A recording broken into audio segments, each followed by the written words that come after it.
கர்த்தருடைய பரிசுத்த நாமத்துக்கு ஸ்தோத்திரம். நான் சென்னை எண்ணூர்லேருந்து பேசுகிறேன். எண்ணூர்ன்ற ஒரு பகுதியிலேருந்து பேசுகிறேன். வந்து போன வாரம் ஞாயிற்றுக்கிழமை பாப்பாவுக்கு பேர் வச்சோம். அதுக்கு முன்னாடி வந்து பாப்பாவுக்கு வந்து ஒரு 52 நாள் ஆகுது பாப்பா பிறகு. அப்போ பாப்பாவுக்கு வந்து தொப்புளில் வந்து நீர் கசிஞ்சுட்டே இருந்தது.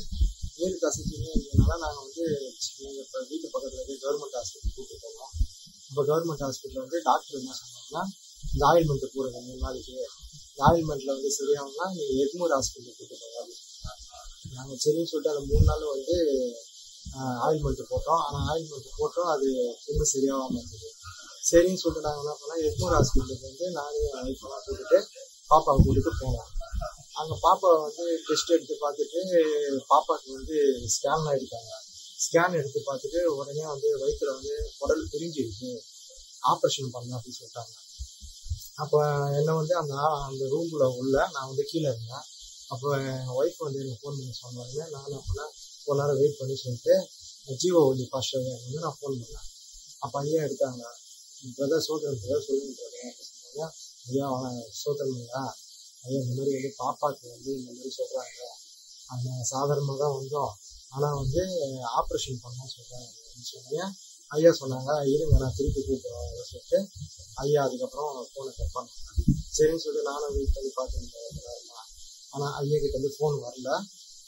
எனக்குள்ளே வந்து கடவுள் பேசுன மாதிரி நீங்கள் வந்துருக்குன்னு சொல்லிட்டு அப்புறம் நான் எங்கள் ஒய்ஃபாண்ட வந்து நான் சொன்னேன், இந்த மாதிரி பாப்பாவை கூப்பிட்டு வந்து நாளைக்கு சேர்ந்து அட்மிட் பண்ணிக்கலாம் அப்படின்னு சொல்லிட்டு. சரின்னு சொல்லிட்டு அவங்களும் வந்துட்டாங்க. நாங்கள் அதுக்கப்புறம் வீட்டுக்கு வந்துட்டோம். வீட்டுக்கு வந்து ஒரே யோசனையாக இருந்தது, பாப்பாவுக்கு இந்த மாதிரி இருக்குன்னு சொல்லிட்டு. நாங்கள் ஐயா கிட்ட வந்து ஃபோன் வரோம் சொல்லிட்டு ஒரு 3 மணிக்கு ஃபோன் பண்ணாங்க. ஃபோன் பண்ணும்போது ஐயா வந்து ஃபோன் எடுக்கல. எனக்கு ஒரு 6 மணி 6:30 மணி இருக்கும். எனக்கு வந்து ஒரு வாக்குத்தத்தம் வசனம் காமிச்சாங்க. இதுவும் நான் புதிய காரியத்தை செய்கிறேன், இன்றே செய்கிறேன், அதை நீ விசுவாசிக்கிறேன்னு சொல்லிட்டு அந்த வாக்குத்தத்தம் இருந்தது.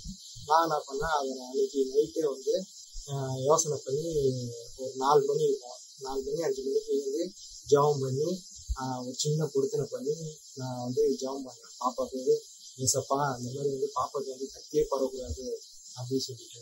அதுக்கப்புறம் ஜெபம் பண்ணிட்டு நான் வச்சுட்டு அதுக்கப்புறமா என்ன பண்ணோம், சரி நம்ம அந்த ஹாஸ்பிட்டலுக்கு கூப்பிட்டு போவாங்களா, நம்ம ஸ்டான்லிக்கு கூப்பிட்டு போகலாம், சின்ன ஸ்டான்லி சொல்லி சின்ன ஸ்டான்லிக்கு கூப்பிட்டு போகலாம்.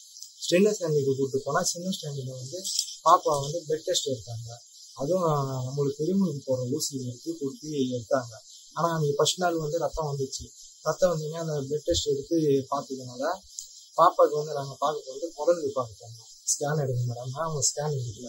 அவங்க என்ன சொல்லிட்டாங்கன்னா, பாப்பாவுக்கு வந்து 3 லட்சம் அணுக்கள் தான் இருக்கணும், ஆனால் வந்து உங்கள் பாப்பாவுக்கு வந்து 9 லட்சத்துக்கு மேலே தாங்குது, அதனால வந்து நாளைக்கு வாங்க, நாளைக்கு எடுத்து பார்க்கலாம், ஒருவேளை மிஷின் ப்ராப்ளமாக இருக்குன்னு சொல்லிட்டு.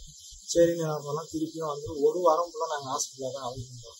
திருப்பி நாங்கள் வந்து நாளைக்கு போனோம். நாளைக்கு போனோம்னா திருப்பியும் பாப்பாவுக்கு அங்கங்கே 8 இடத்துல கொடுக்குறாங்க, மொத்தமே வரவே இல்லை. அதுக்கப்புறம் எமர்ஜென்சி வார்டில் கூப்பிட்டு போயிட்டு அங்கே போயிட்டு பெரிய டாக்டர் வந்து அதுக்கப்புறமா பாப்பாவுக்கு வந்து ரத்தத்தை எடுத்தாங்க.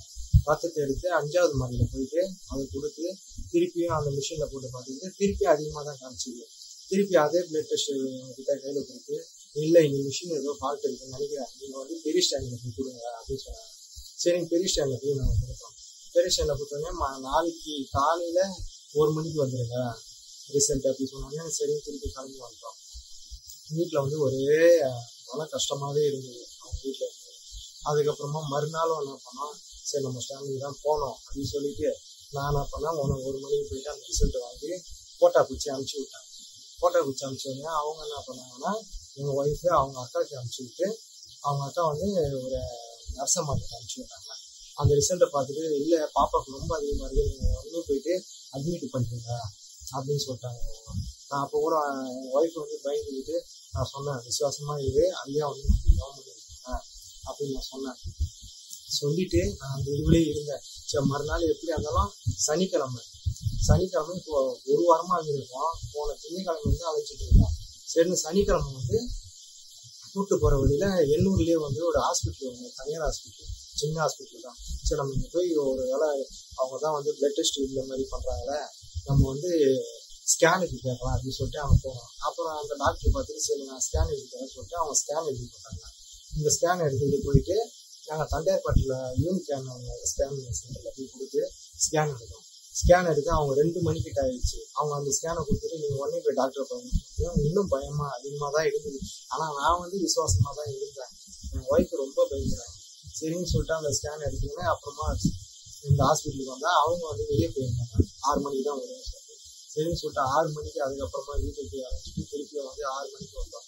பார்த்தா ஸ்கேனில் வந்து எதுவுமே இல்லை, பாப்பாக்கு உடல்லாம் நல்லா தான் இருக்கு அப்படின்னு சொன்னவங்க தான் ஒரு சந்தோஷமாகவே இருந்தது. அதுக்கப்புறமா வந்து அந்த அணுக்கள் வந்து அடுத்த வாரம் எடுங்க அப்படின்னு சொல்லுவாங்க.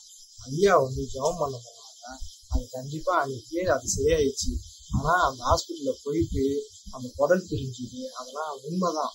ஆனாலும் வந்து ஐயா வந்து ஒரு மெய்யான ஊழியக்காரராக இருக்கிறதுனால அவர் ஜெபம் பண்ணதுனால அது அப்படியே மாறிடுச்சு. அது இல்லாமல் என்னோட விஷயத்துல நான் ஜெபம் பண்ணதுனால அது மாறதுனால ஒரு பொருட்களை சின்ன பொருட்களை பண்ணியிருந்தேன். அது ஐயாவுக்கு நிறைவேற்றேன். இயேசு மகாராஜாவுக்கு புறான கொடி ஸ்தோத்திரங்களை நன்றியோடு ஏறெடுத்து எங்கள் அற்புதம் தந்த தேவனுக்கு ஸ்தோத்திரம் உண்டாகிறாங்க.